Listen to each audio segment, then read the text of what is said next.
আলাইকুম and very good afternoon. আশা করি সকলেই ভালো আছেন। আল্লাহর রহমতে আমিও ভালো আছি। ইসমাইল হোসেন বিডি চ্যানেলের পক্ষ থেকে আপনাদেরকে স্বাগতম। চলেন চলতে চলতে কিছু আলোচনা আমাদের দেশের প্রকৃতি কত সুন্দর দেখতে থাকি। স্বৈরাচারী সরকার পতনের পর এখন বাংলাদেশের বিচরণ অনেক শান্তি লাগে। কি সোহেল, শান্তি লাগে না? জি স্যার, নাই শান্তি লাগে। চারিদিকে মুক্ত পরিবেশ, অসম্ভব সুন্দর। চলতে চলতে চলেন দেখি আমাদের দেশের সুন্দর। আমি আপনাদেরকে দেখাচ্ছি কত সুন্দর প্রকৃতি।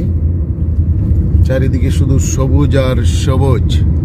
প্রিয় বন্ধুরা, সবুজে ঢাকা আমাদের এই বাংলাদেশ।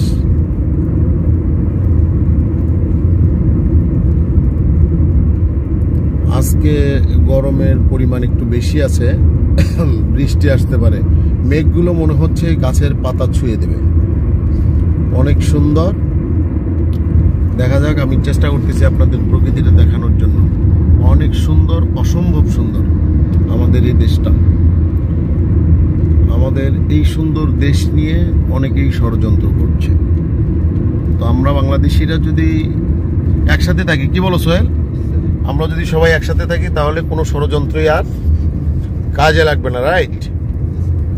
এই যে সোহেল অনেক সুন্দর, নায়কের মতো চেহারা দেখা যায়, কিন্তু দুপুরে খায় না, ও ক্ষুধার্ত।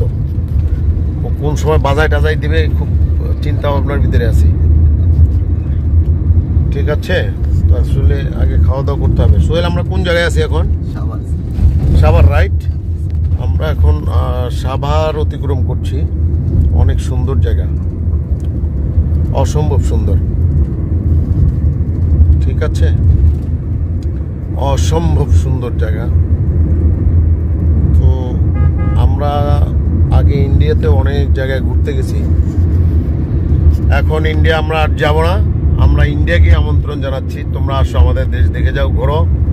চট্টগ্রাম, হিলট্যাক্স, পার্বত্য চট্টগ্রাম, বান্দরবন, খাগড়াছড়ি, কক্সবাজার, বিভিন্ন জায়গায় এসে সিলেটের জাফলং, কান্তজির মন্দির। আসো, আমাদের এই সুন্দর দেশটাকে তোমরাই দেখে যাও। আমরা আর তোমাদের দেশে যাব না। তোমরা চুতিয়ারা ভিসা নিষেধাজ্ঞা দিয়েছ, যে কারণে আমরা তোমাদের দেশে আর যাব না। আমরা আবার আমাদের পাকিস্তানি ভাইদের কাছে চলে যাব। পাকিস্তানে অনেক সুন্দর সুন্দর জায়গা আছে, রাইট না সোহেল? পাকিস্তানে অনেক সুন্দর সুন্দর জায়গা আছে। কোনো ভিসা লাগবে না। ভিসা ছাড়া আমরা পুরো পাকিস্তান ঘুরে আসবো। আর পাকিস্তানিরা বাংলাদেশিদের দেখলে এখন অনেক সম্মান করতেছে, অনেক ভালোবাসা দিচ্ছে। So that's why we will go to Pakistan. Pakistan যেহেতু মুসলিম কান্ট্রি, আমরা নিজেরাও মুসলমান, ইনশাল্লাহ আমরা পাকিস্তান চলে যাবো। ইন্ডিয়া আমাকে যে জায়গাগুলো নেছে, এগুলো থাকলে আমাদের দেশের কোথাও যাওয়া লাগবে না। ইন্ডিয়া আমাদের বাংলাদেশের অনেক জায়গা ওরা দখল করে নিছে। কলকাতা আমাদের ছিল, আসাম আমাদের ছিল, ত্রিপুরা আমাদের ছিল। এই চুতিয়ারা এগুলো সব নিয়ে গেছে।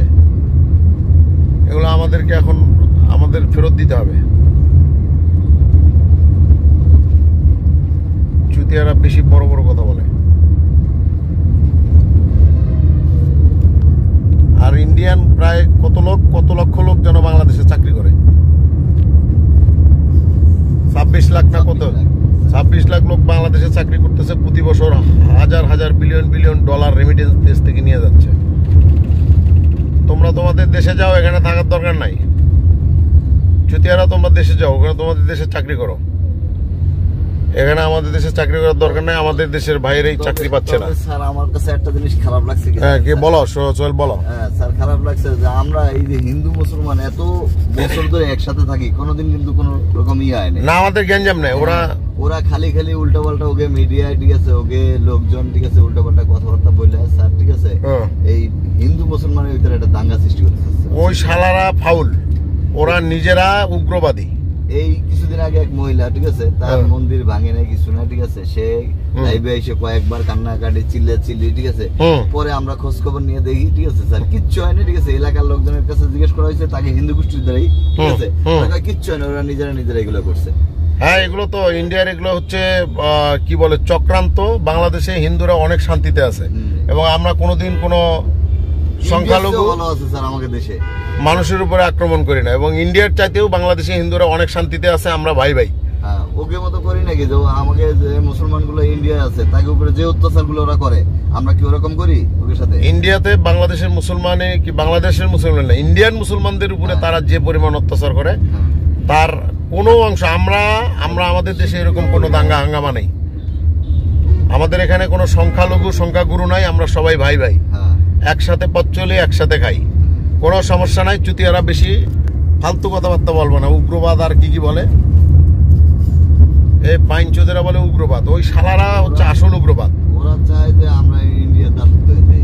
শালারা 15-17 বছর দাস বানায় রাখছে পাইনচোদেরা। এত দাসত্বগিরি আমরা করতে যাবো কেন?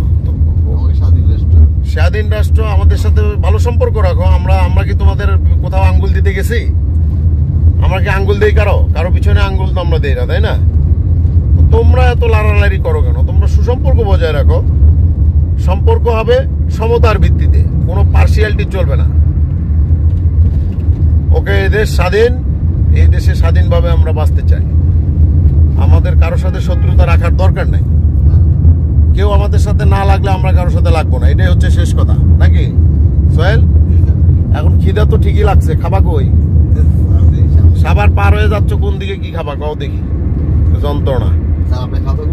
আরে আমি তো ভরপুর খাইছি, কিন্তু এখন বিষয় হচ্ছে খাওয়া, একটু তো খাইতে হবে রে। তুমি একটা জায়গা দেখো, দেখে একটু খাওয়া দাওয়ার ব্যবস্থা করো।